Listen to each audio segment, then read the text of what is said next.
Hello, hello mga ka-MU! Ako po si Lane, ang sweet kusinera ng murang ulam. Alam kong hindi mo pa nasusubukan ito, bakit hindi mo kaya itry? Ang sarap! Get ready, get ready! Madami pa ito ka-MU, kaya may chance ka pa. Just keep on watching para sa ating giveaway question. I-prepare na muna ang dahon ng saging. Painitin ito sa ibabaw ng apoy para hindi madaling mapunit. Punasan at ikat sa tamang lapad.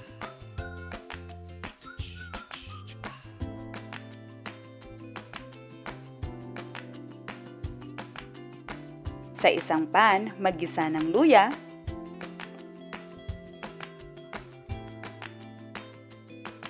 bawang,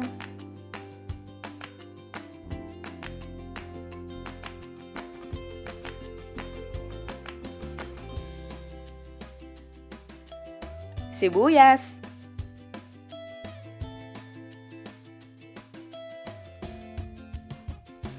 kamatis,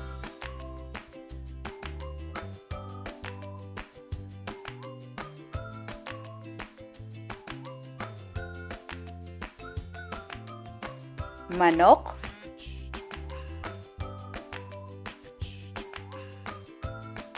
isang kutsa muna natin to.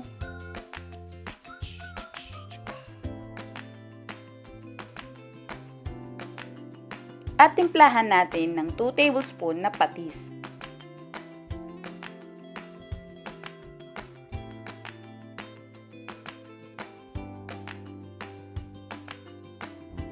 Takpan natin ito sa loob ng 10 minuto. Magre-release ang chicken ng sarili nitong katas.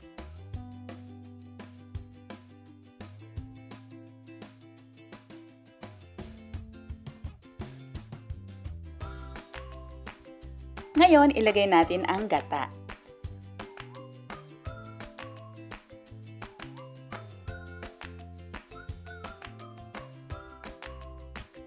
Timplahan na ito ng mga paborito ninyong pampalasa tulad ng asin, paminta, at iba pa na hilig ninyong nilalagay.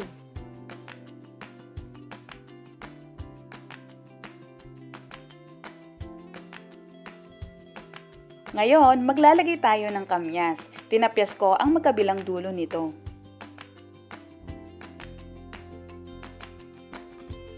Maglagay ng karot, kinat ko to ng hugis bulaklak.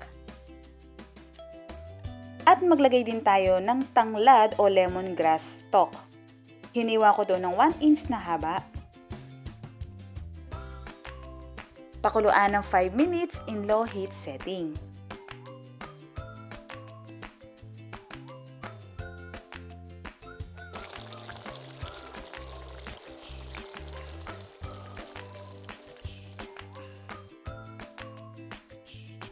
Ilagay ang siling haba pero optional po lamang.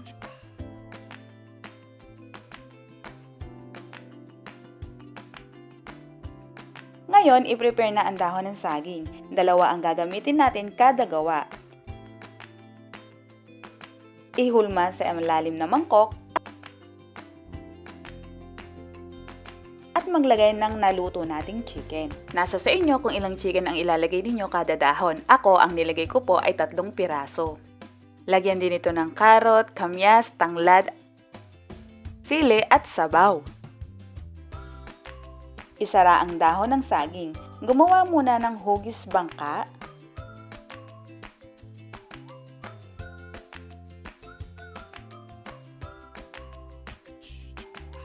At i-fold sa harap, i-fold sa likod, i-fold ulit sa harap at sa likod.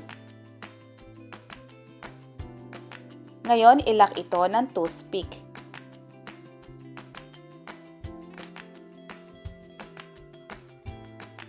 I-arrange sa steamer. Mga ka-MU, panoorin niyo mabuti dahil nalalapit na ang giveaway question. I-steam ito for 10 minutes. Ako po, pinaabot ko ng 20 minutes para mas mabango pero nasa sa inyo naman, 10 to 20 minutes pwede po. Ang tanong mga ka-MU, Sa tingin mo, kaMU, ilang piraso ang nagawa ko sa recipe na ito? I-comment ang sagot at i-share mo dapat ang video na ito. Pipili ako sa mga tumama ang sagot at nag-share. At dahil may sabaw ang ating recipe ngayon, ang ipamimigay natin ay 6 pieces na bowl kada winner. Kaya join ka na, baka ikaw naman ang susunod na manalo. Wow, mainit! Narito na ang ating kinamiasang manok na may gata sa dahon ng saging.